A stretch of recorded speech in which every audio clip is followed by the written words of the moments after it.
Первый урожай будет 15-20 января. Урожай клубники соберут и в Кантышево. Когда и в каком количестве? Главе Ингушетии доложил Хаджибекар Албаков. Затронули и перспективы развития крупных инвестпроектов. С 15 до 45 лет у женщин заболеваемость раком выросла на 65%. Как сохранить жизнь маме? О профилактике рака и привлечении внимания к женскому здоровью говорилось в Сунжинской больнице. Люди сюда после Нового года уже приедем почитать и дома Нового года всех друзья. Атмосфера приближающегося праздника делает нас еще добрее. Сотрудники соцзащиты с подарками навестили детей из многодетных и малоимущих семей. В коллекции Магомеда Вышегурова находятся книги, которые сейчас являются библиографической редкостью. То есть сейчас их купить невозможно. Бесценный подарок будущим поколениям. В библиотеке ИНГУ открылась выставка редких книг Магомеда Вышегурова.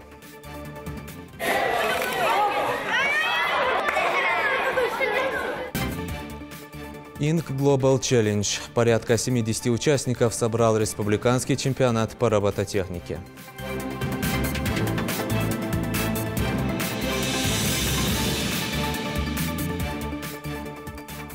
На канале Ингушетия Новости 24. Здравствуйте. Первый урожай клубники в новом тепличном комплексе Кантышева Назрановского района Ингушетии соберут в январе 2019 года. Об этом сообщил инвестор Хаджибекар Албаков на встрече с главой республики Юнусбеком Евкуровым, в ходе которой был рассмотрен план дальнейшего развития крупных инвестиционных проектов региона. По словам Албакова, проект запущен на 50%, на площади 5 гектаров и рассчитан как на внутренний, так и на внешний рынок. Далее речь зашла о ходе реализации в первой очереди инвестиционного проекта «Агрокомплекс Сунжа» по строительству тепличного комплекса площадью 10 гектаров. Инвестор сообщил, что на данный момент проводятся финальные работы по установке оборудования, монтажу теплиц, готова почва. В конце января планируется первая посадка саженцев томатов. Он отметил, что для рентабельности предприятия удержание цен на уровне рыночных за счет экономии на электроэнергии планируется строительство собственной подстанции мощностью 60 мегаватт. По мнению Юнусбека Евкурова, успешные проекты, желание и умение земляков вести бизнес внутри республики способствуют развитию экономики региона. Видно, что инвесторы серьезно и ответственно подошли к реализации проекта. Мы же со своей стороны всегда готовы поддержать подобные начинания, подчеркнул руководитель субъекта. Первый урожай будет 15-20 января. Контракты, да, вот сейчас. Ну, уже там все уже растет, цветки, уже 2 раза цветочки снимали. С азбукой вкуса с Грузией контракты заключены на поставку. Ну, в принципе, все. А у нас на рынке на продажу что будет? Наш рынок будет? Будет. 25 января, да, у нас? Да. Второе, те 20 гектаров следующие, все работы ведутся без остановки, почва подготовлена. Как только первый урожай здесь будет, мы приступаем ставить корпуса на те 20. А зачем урожай ждем? Мы хотим посмотреть, какие сорта, что, как, к чему. Надо там время нужно. Я думаю, где-то в апреле мы уже точно будем знать, что, как делать. Мы там хотим вообще другую технологию применить, не то, что сейчас делаем. Мы сами будем все закупать. По переработке что? Там? Здесь? Да. Ну, вот здесь мы контракт с республикой заключили на аренду, выплачиваем то, что по контракту есть.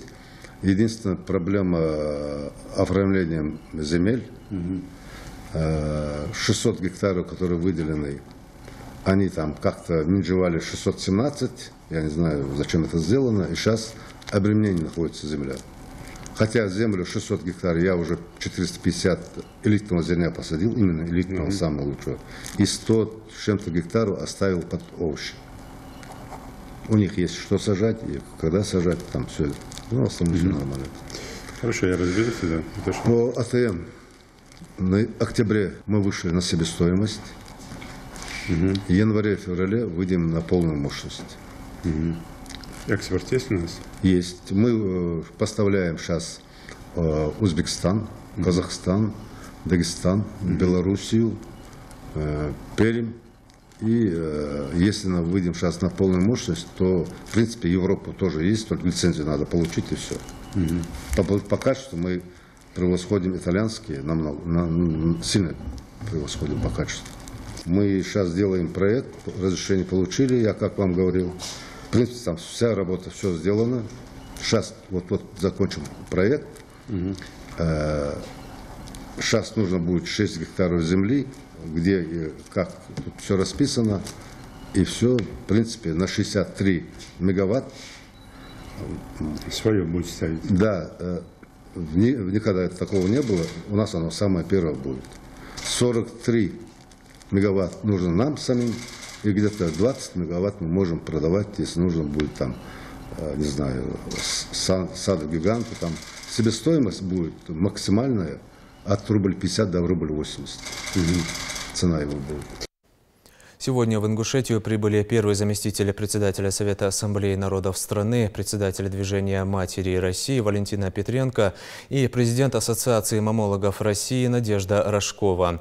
Цель визита делегации – реализация всероссийского проекта «Сохраним жизнь маме», направленного на снижение смертности среди женщин в стране от рака молочной железы и профилактику онкозаболевания.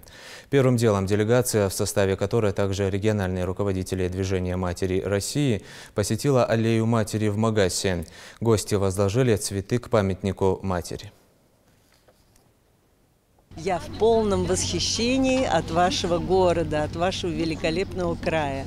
Просторный, радушный, гостеприимный, чистый, необыкновенно, великолепная архитектура и имеет такой какой-то свой колорит восточный. Совершенно сказочный край, а самое главное, конечно, его богатство – это великолепные люди. И, конечно, хотелось бы отметить именно женщин. Посмотрите, сегодня они собрались для того, чтобы почтить память, отдать дань вежливости, дань своего уважения женщинам, которые действительно являются основным достоянием, золотом, можно сказать, нашей страны, потому что на плечах женщины абсолютно все. Самая главная ее обязанность – это рождение ребенка, и не просто рождение, а выхаживание его, воспитание. Она дает не только жизнь, но и путевку в жизнь. При этом она является хранительницей очага. И очень многое зависит от женщины, от ее поведения. Поэтому женщина должна очень ответственно относиться к своему здоровью. Лет 20 назад мы начали активно проводить широкомасштабную такую информационно-просветительскую работу, посвященную борьбе против рака молочной железы. И надо сказать, с тех пор, как снежный ком покатилось это движение, женщины стали приходить на обследование. Уже каждая женщина знает, что такое маммография. И с 39 лет начиная, каждая должна прийти в рентгеновский маммографический кабинет. Потому что это единственный метод, который выявляет самые ранние формы рака.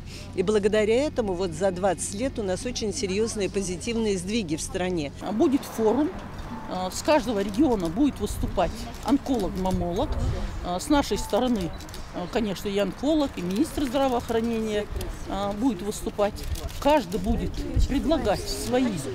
Вот идет расчет на то, что каждый будет делиться своим опытом. В мире эта проблема стоит очень остро, потому что каждый день в России умирает очень большое количество мам, у которых есть дети. Поэтому «Матери России» – это всероссийское общественное движение под руководством нашего руководителя Валентины Александровны Петренко взялись за эту проблему, решили своим, так сказать, собранием «Все матери России» провести эту акцию во всех регионах России и сделать акцент на эту проблему.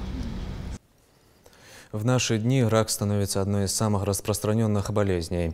У женщин чаще всего диагностируется рак молочной железы, поэтому очень важную роль играет профилактика. Если обратиться к данным статистики, у пациенток, проходивших регулярные профилактические обследования, летальный исход заболевания на 30–50% реже. Эти и другие важные вопросы в области обследования, лечения и борьбы с раком делегация во главе с главным маммологом Министерства здравоохранения России Надеждой Рожковой обсудили в стенах Сунжинской центральной больницы. Подробности у Жаридат Халухоевой. Не каждый день в Сунжинской центральной больнице услышишь лезгинку и национальные ритмы, но сегодня особенный день. Здесь встречают почетных гостей, супергероев в белых халатах, которые каждый день борются с опасным врагом, как рак молочной железы. Мы только что были на аллее матери России. И надо сказать, что вы единственная республика, в которой памятник матери поставлен. Причем уже несколько лет эта аллея существует, и в нее внесли вклад представителей 82 регионов России. То есть вы настолько активны, настолько смотрите вперед, что теперь с вас будут брать пример и все в других регионах. И действительно, этот памятник обязательно нужен, потому что мать, женщина – это главное добро, это главное достояние, главное золото нашей страны. Обсудить вопросы профилактической работы, проводимые общественными организациями Министерства в области женского здоровья в Ингушетию, приехали высокоспециализированные врачи, онкологи, маммологи и региональные руководители движения «Матери России» из всех субъектов Северного Кавказа. У нас Россия огромная, труднодоступные есть регионы, и не всегда люди могут приехать в стационар. Кстати, и не во всех стационарах есть еще и аппаратура, которая проверяет на предмет рака молочной железы, стационарная. Поэтому нам нужно решить проблему по насыщению этим оборудованием, как передвижным, так и стационарным. Второй вопрос очень серьезный – это вопрос кадров. Кадры должны постоянно обмениваться опытом работы, кадры должны постоянно учиться новому, получать это новое, то, что есть в мировой практике, для того, чтобы сегодня оказывать достойную помощь. Рак – одна из главных причин смертности во всем мире, и Россия тут не исключение. Участница всероссийского проекта Фатима Тамаева отмечает, женщины напрасно откладывают профилактический визит к врачу, ведь они должны думать в первую очередь о своем здоровье, чтобы иметь возможность родить и быть счастливой. Необходимо, конечно же, проводить научно-практические конференции для врачей. Необходимо мотивировать население наших женщин республики, чтобы они знали все подходы в диагностике этого заболевания для раннего выявления рака молочной железы. То есть борьба с самим заболеванием – это, конечно, просвещение наших женщин. Вот этим мы и занимаемся. Врачи советуют не пренебрегать профилактикой, не злоупотреблять вредными привычками и вести активный образ жизни. Но если болезни все же не удалось избежать, очень важно выявить ее на ранней стадии. Выступающие подчеркивают, по количеству жертв онкологию опережают лишь заболевания сердечно-сосудистой системы. Эта проблема, она уже давно. К ней подключились и общественные организации, и публичные люди. Вот эта проблема, она стала уже, наверное, в масштабах всей страны. Вот поэтому, учитывая, что такой действенной профилактики, к сожалению, при раке молочной железы нет. А все пациентки, которые выявляются с первой и второй стадии, они вообще имеют реальный шанс поправиться в 90% случаев. Вот поэтому раннее выявление является основным фактором в успехе лечения этих пациентов. Поэтому вот в рамках нашего диспансера, к сожалению, еще много пациентов выявляется первично с 3-4 стадии, что значительно ухудшает прогноз заболевания и лечения. При обнаружении раковой опухоли на ранних стадиях вероятность успешного лечения очень высока, утверждает и заведующий онкологическим отделением регионального диспансера. Сейчас на учете в республике больше 4000 онкологических больных, из них 600 болеют раком молочной железы. Каждый год учащаются случаи выявляемости как и первично, повторюсь, так и запущенных стадиях. Для этого что мы делаем? У нас и в республиканском онкодиспансере, и в других учреждениях Сунжинско-Назрановской республики имеются все необходимые условия для скрининга, для выставления диагноза, для обследования и определения тактики лечения. В рамках всероссийского проекта «Сохраним жизнь маме» также проходит масштабная профилактическая акция «Розовая ленточка». Это главный символ мероприятия. Женщины старше 30 при наличии показаний смогут пройти маммографическое обследование или записаться на такую процедуру в любое удобное для них время. Прием пациентов проводится в кабинете у онкологов-маммологов, маммографическое исследование проходят все желающие женщины, УЗИ и так далее. В общем, все исследования направлены на раннее выявление и профилактическое обследование именно в плане рака молочной железы. Подобного рода неоднократно вы были все свидетелями, они у нас проводились. Но вот такой вот масштабный форум, такая масштабная акция, конечно, она в нашем регионе стартует впервые, проводится впервые, и стартует она именно на базе нашей Сунжской районной поликлиники. Привлечь внимание людей к проблеме онкологии как одной из самых страшных болезней современности – основная цель проекта. Ведь только ранняя диагностика способна подарить шанс на здоровую и долгую жизнь. Ежегодно увеличивается число заболевших раком. Особая обеспокоенность вызывает заболеваемость молодых женщин. Так, за 10 лет, от 15 до 45 лет у женщин заболеваемость раком выросла на 65%. Это очень угрожающая, обеспокоящая тенденция, поэтому сейчас мы очень активно занимаемся скринингом, диспансеризацией и проверочными обследованиями. И достигнуты определенные позитивные результаты. В стране уже около 3000 маммографических кабинетов. Где-то 30% женщин от необходимого охвата уже приходят в маммографические кабинеты. До внедрения маммографии в России частота рака в первой и второй стадии выявлялась лишь в 13-16% случаев. Проблема онкологических заболеваний стала настолько актуальной, что получила общенациональное звучание. По данным Всемирной организации здравоохранения, более 10 миллионов женщин заболевают раком молочной железы ежегодно. Потому необходимо помнить, наше здоровье в наших собственных руках. Шарадат Кулухоева, Магомед Даскиев, Новости 24. Минздравом Ингушетии подготовлен и внесен в правительство республики проект распоряжения о реорганизации Ачелукской участковой больницы.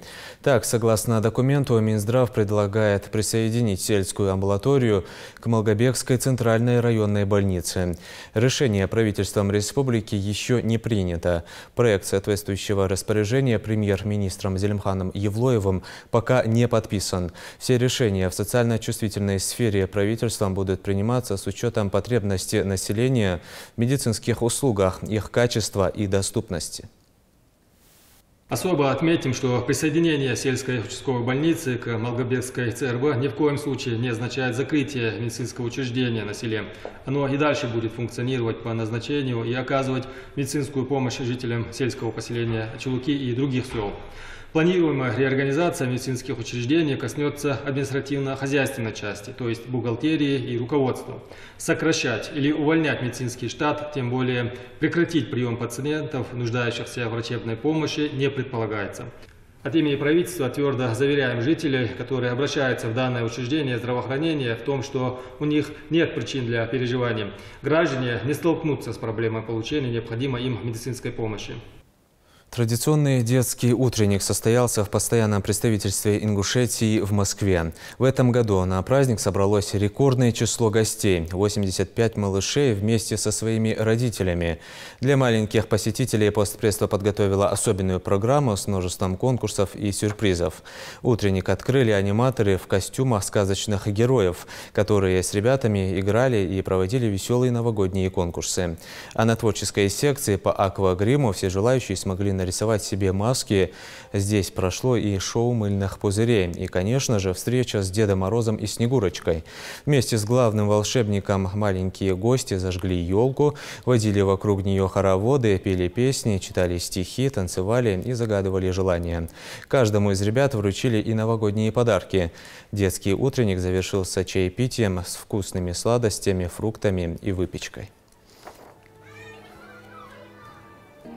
Веселые новогодние утренники с Дедом Морозом и Снегурочкой проходят и во всех образовательных учреждениях региона. К примеру, в Сунжинской коррекционной школе-интернат состоялся показ праздничного представления, организованного Русским музыкально-драматическим театром. Атмосфера праздничного шоу в сюжете нашего корреспондента. Новый год – один из самых любимых и волшебных праздников в мире, а в особенности его ждут дети, потому что в канун Нового года проходит очень много мероприятий с участием сказочных персонажей – Деда Мороза, Снегурочки. А в новогоднем утреннике в Сунжинской коррекционной школе в праздничном шоу приняли участие еще и персонажи восточных сказок. Так ты и есть та самая Джина из кувшина. Джина из кувшина, да. И пускай мы все перестали верить в чудо и знаем, что Дед Мороз – это актер с накладной бородой, самое важное не это, а то, что как только мы слышим знакомую мелодию, ноги сами начинают танцевать. Но для этих детей, лишенных возможности слышать, в коррекционной школе Сунжи обучается до 70 детей школьного возраста и полсотни дошколят. Праздник, возможно, ассоциируется не с музыкой, а с эмоциями, которые передают актеры театра.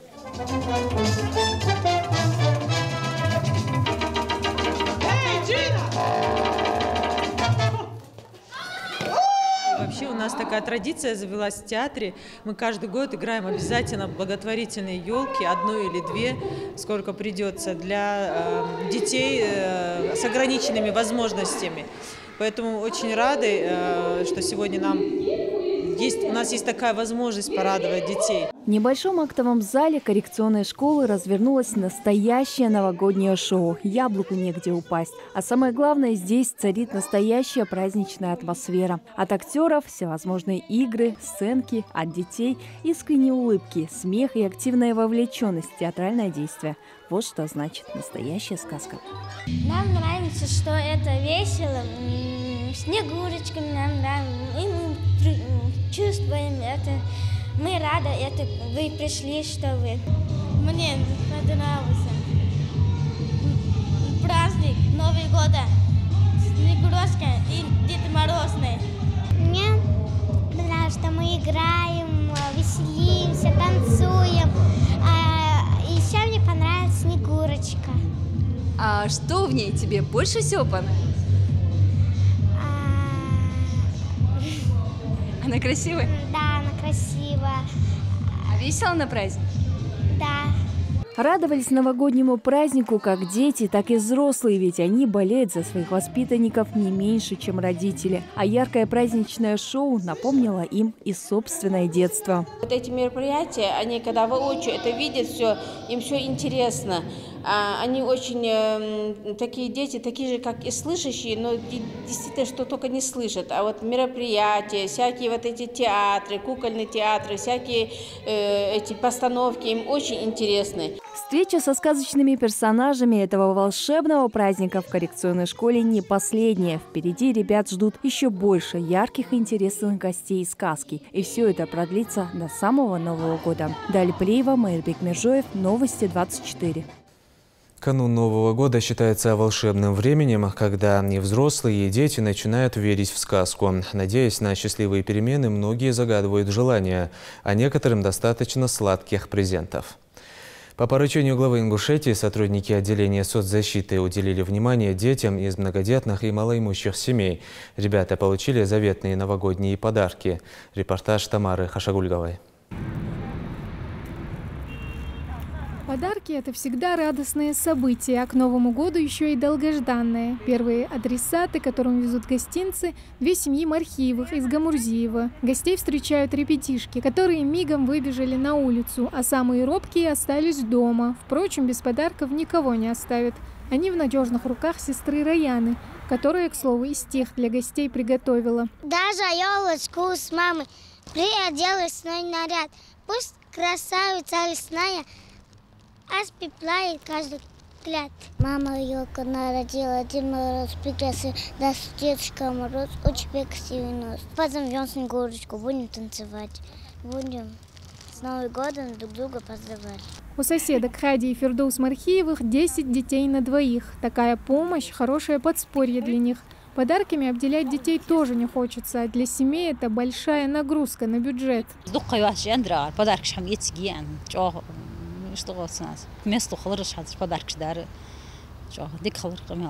Следующие в списке тоже Мархиевы. В этой семье 8 детей. Нежданным гостям здесь безмерно рады. Тут же приступают к самому важному этапу – распаковыванию гостинцев.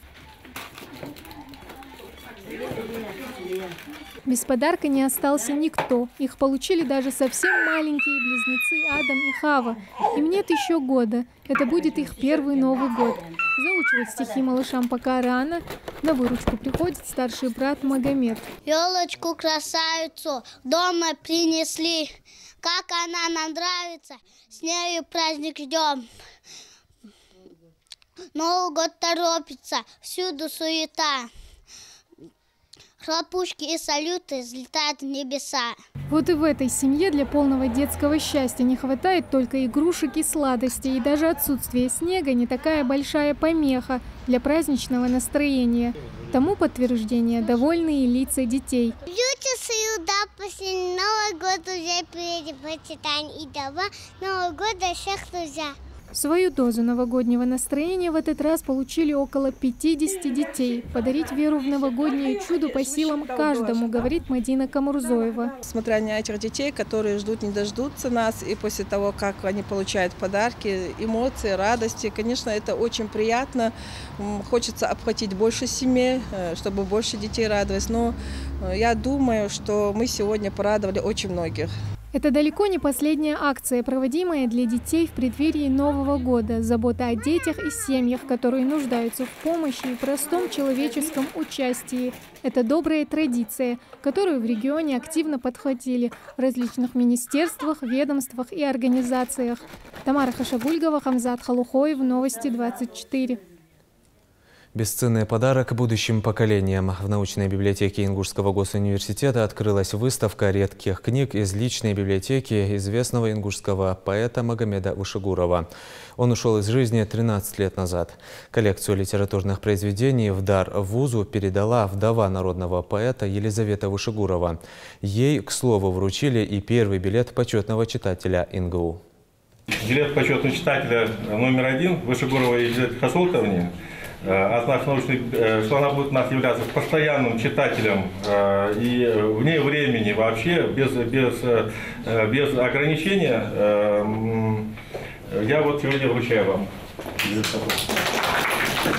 В научной библиотеке Ингушского государственного университета знаменательный день. Первый билет под номером 001 почетного читателя не случайно вручается вдове известного ингушского поэта Елизавете Вышегуровой. Он выдается за значительный вклад в продвижение книги и чтения. Еще в марте 2016 года родственники народного поэта Магомеда Вышегурова передали часть его личных книг в дар научной библиотеке Ингушского государственного университета. Практика работы с дарами в библиотеке доказывает, такая форма пополнения фонда приносит реальную пользу и остается актуальной. Мы вот этим мероприятием как бы открываем доступ наших читателей к этой библиотеке.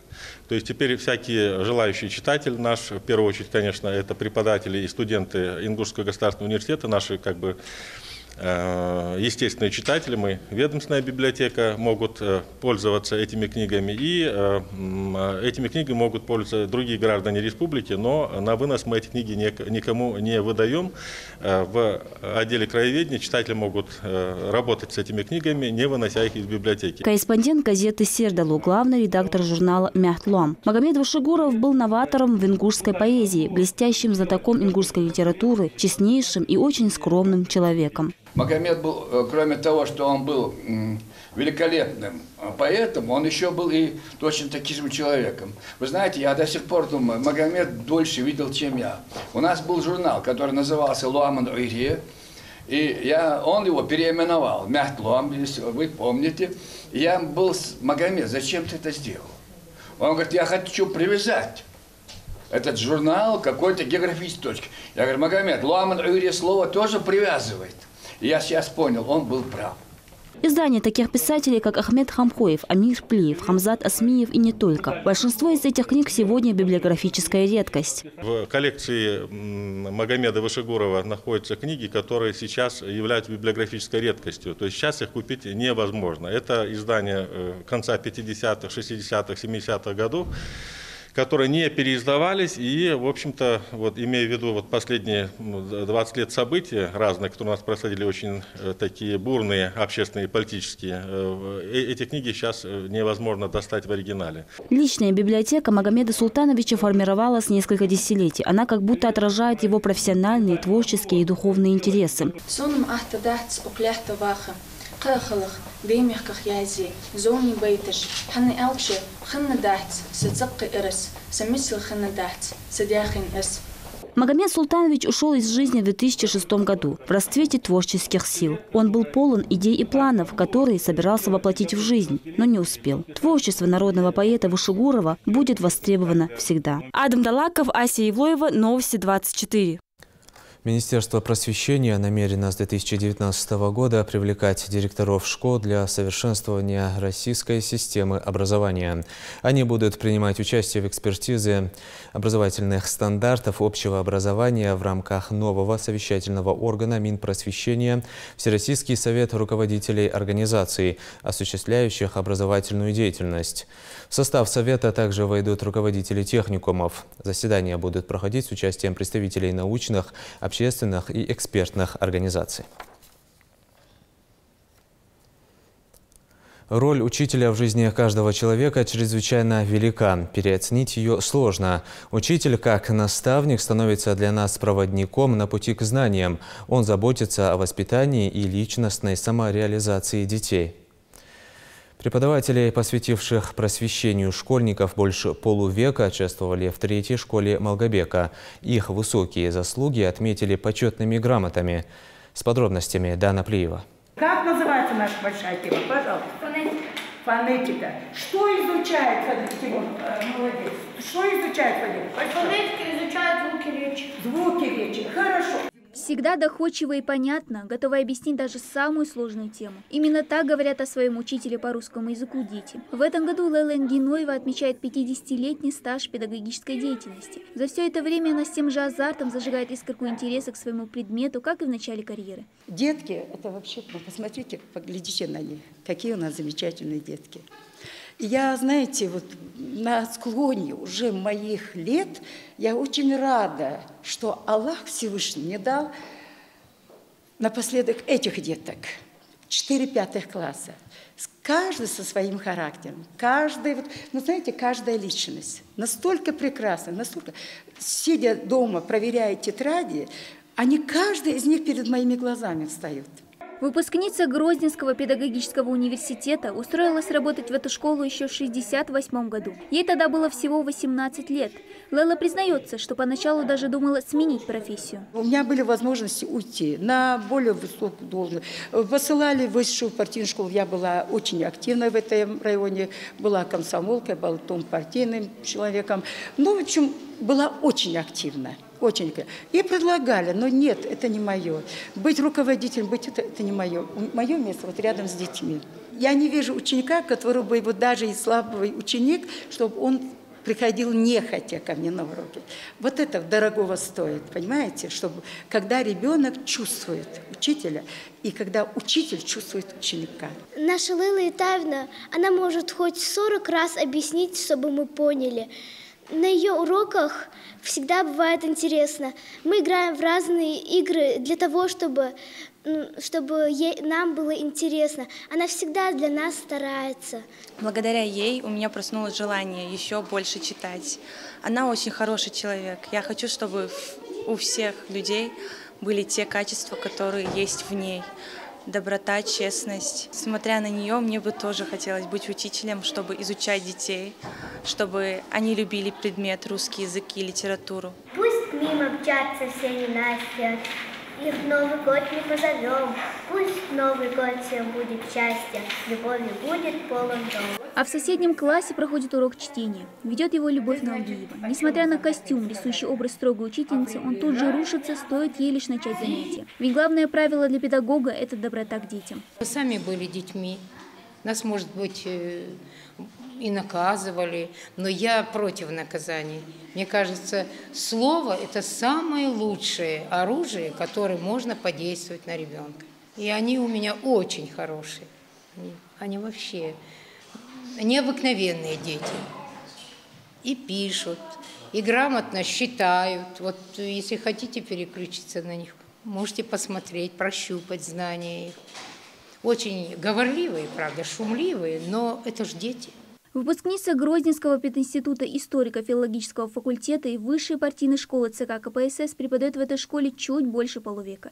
55 лет учительского труда и ни одного дня, чтобы сожалела о выбранной профессии, делится педагог. И дети с таким же удовольствием посещают ее занятия.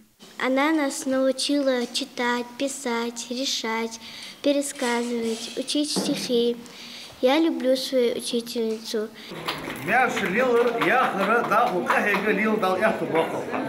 А завершается рабочий день у педагогов приятным сюрпризом. В торжественной обстановке мэр Сулейман Игиев за их бесценный труд вручил им почетные грамоты и цветы. Енкиноева Лейла Итаевна, прошу вас.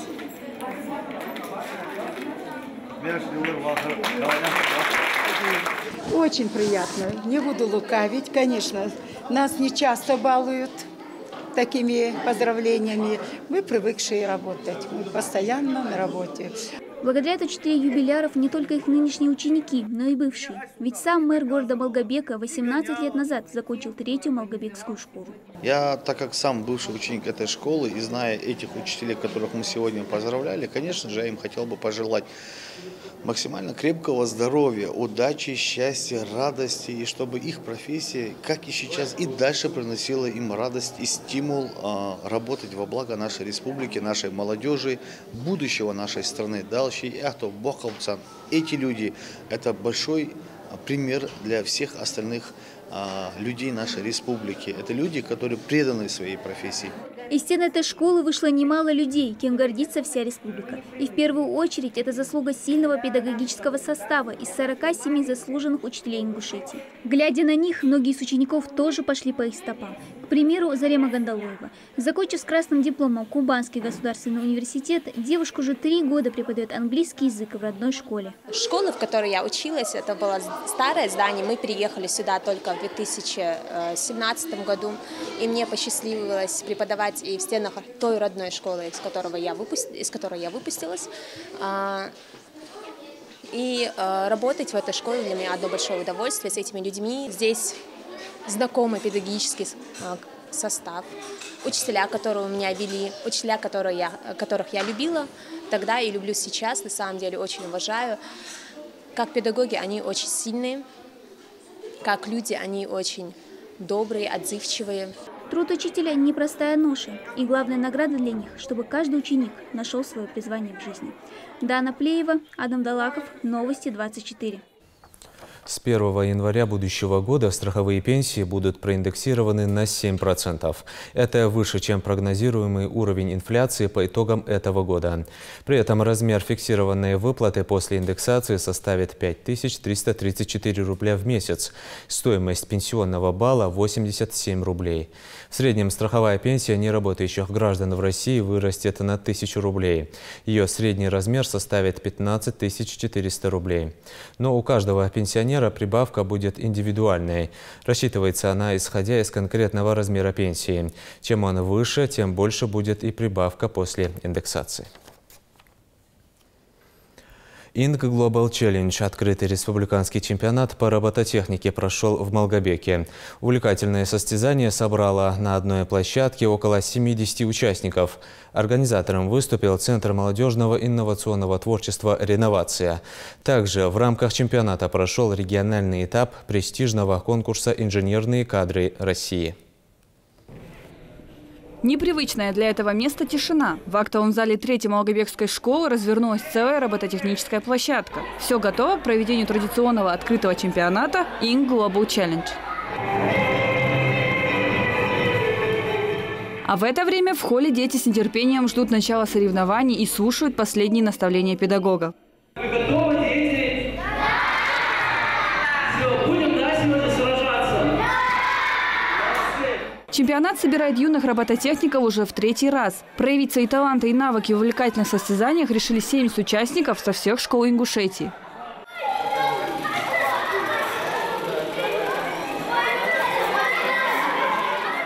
На состязании сумо страсти кипят не детские. Участникам необходимо подготовить автономного робота, способного выталкивать робота противника за пределы черной линии ринга.